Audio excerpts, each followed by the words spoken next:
lihlatyiwe ikhwelo nangona inigama elikhulu lithi madoda kodwa singabafana sizawusabela sithethe somthetho. Sikwimidli ye-femicide, winye middle of a huge femicide. The country's reacting, emotions are high, yabo, and we are to blame. And nyani ke kuthiwe afterwards, after we have frustrated and spoken, what do we do after about it? Clearly, in South Africa again, if we follow our scholars, it has been classified as a genocidal society, whereby during from the apartheid times era, violence was the means used in order to keep us in check. So it's no mystery now that violence is not that unfamiliar in our homes, in our societies. Mara, you know, as men naturally, I'm a man, but a tendency aggression. So how do we channel that in a useful manner than it is used now?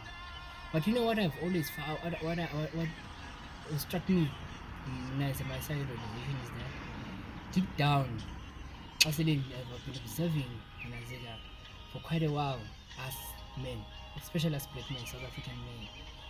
And I have seen as a huge part of our personality is built upon fear. You born from across in those of from minor things such as taking risk, ukutacha zonke ezazinto like fumanise uba like no man, there's a deep down fear. And no longer, because when you read into the history the burdens that bewait us are big, so it is no mystery now that we kind of cower in our corners, you know.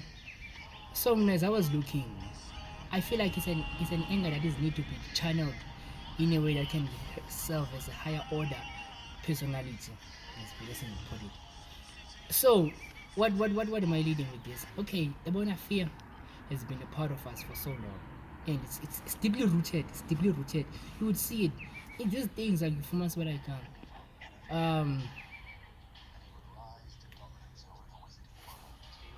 You know, I found it even with minor things. I would when I convert with the niggas. Like I'm like, okay, such those few things, maybe of hitting one a girl, of maybe taking a course, of maybe starting a business, of maybe jumping a luvinje, but fear has been a big aspect of us, and it is no wonder. So again, as a channel of that, because I feel like even this thing that is channeling us into this femicide, it's a form of cowardice in a sense, because we are afraid to channel that anger towards the people who deserve it. Because I feel like deep down within ourselves we feel but we are oppressed and we need to do something about it. But what do? We channel the anger it comes out in many things, because it has been said that the system tracing it back, I don't want to take it back, but tracing it back, circles making me believe I don't deserve the system. So as I was saying, but like I feel like it's a factor that we need to breed out.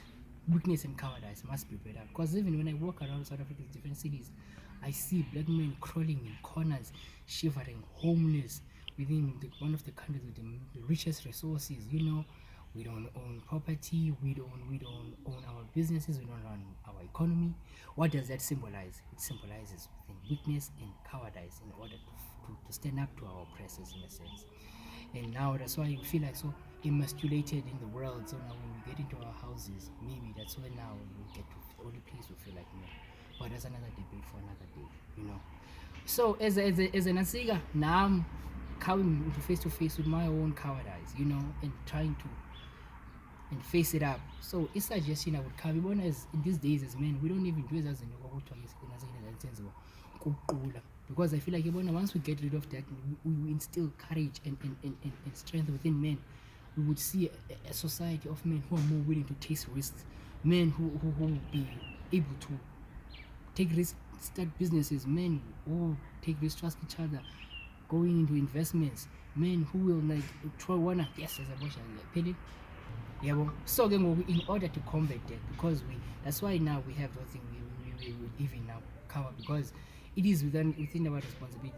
Maybe out of cowardice we might have forsaken our responsibilities as young warriors, you know, but it is that But what am I leading up to all this? I think I had a vision, because now I'm trying to the competitive sport, they do trying to combat that they trying to channel the aggressive energy and try at the same time get rid of the element of fear and cowardice in a sense. So okay, back in the day I was a boxer. So now out of that, what am I trying to do with that? I was even a movie. I watched the movie once called the Natsega Fight Club. It gave me an idea. And this is bringing me back, but okay, in order for me to be not to take risk in terms of like even with the goals, the dreams and whatever, with anything in endeavor, because it's all about taking risk, but we need to get that fear element out of it, because we do not need to emasculate men to make the world a safer place, but we need good ways to channel that aggressions into a proper way, you know. So again, competitive sport have a liking to do that. So when imagine if every Friday we had a culture of maybe on Fridays, siyayazi, even maybe in taverns when they're open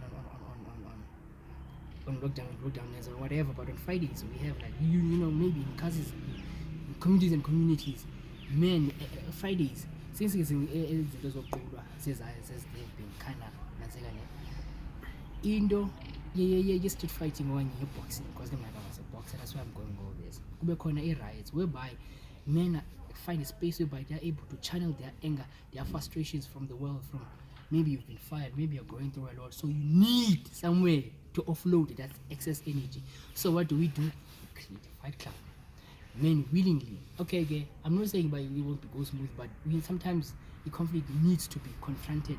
There has to be conflict in order to resolve things, because obviously the culture of violence is there. So we need to channel it in a much safer, in a much proper manner, you know. So me, even I'm personally, I've been saying much again, because I'm to awaken within me that giant, that muscle within. It's because when things go back, I'm going back to my own sport. So in a sense, I bought Nazegabo equals. Yeah. So what does this Nazegabo represent? Yes, this two. Yeah.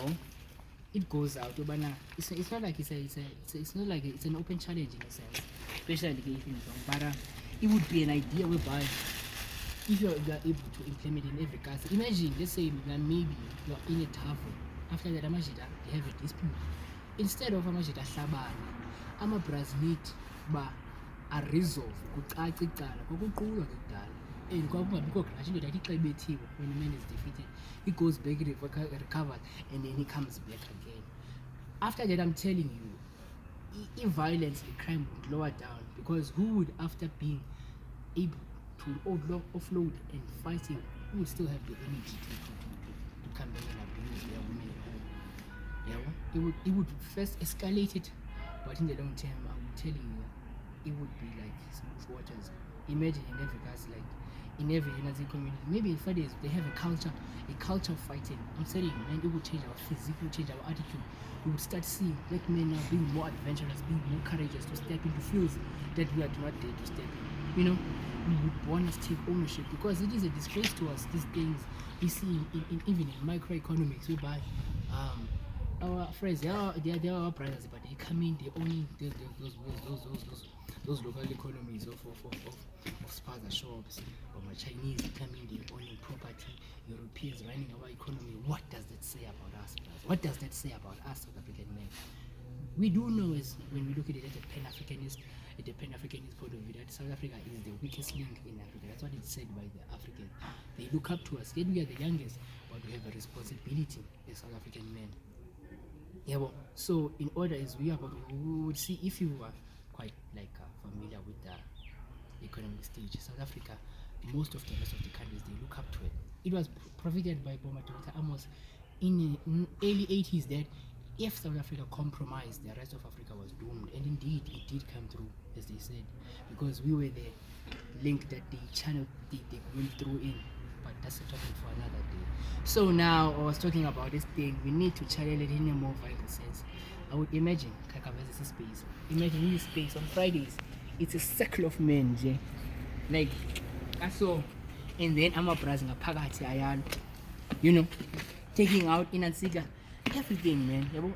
I'm not saying about some would take lightly to the idea, but I don't know, I'm just voicing it as a okay, if nyani go try nyani, it is true that as men we are cowards, then my personal thing I would say about what are we saying about this femicide that is going on?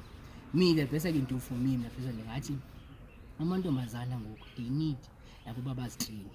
We cannot stop every bastard from being a bastard out there. So if your girl is ill prepared, I the first time you fight back. So I would help mna ndingatraina nam as much as in my experience in boxing is not that mara. I'm just saying, but like this was a bit and it's a response. I just wanna say, but like good for action. I'm not saying by it's necessarily the first one, but it's my opinion on what is going on. Because in these bad motherfuckers who don't know how to treat women. I mean, it's winter now, Siaba. We need Labantwana because of Babanda, and now they're not gonna trust us because they're like, yeah, you guys are killing us. Those niggas, they don't know, but this is the space where we get cozy with our women. They don't know how to treat these beautiful queens. They kill them, they rape them. What the fuck, bros? What the fuck? Winter now, see casa, and now we are being told, but like, hey, Nina, you are monsters, you are killing us. Yes, born, I guess we'll say, what are we supposed to do now? So, okay, just in here, that was my 2 cents. Peace out.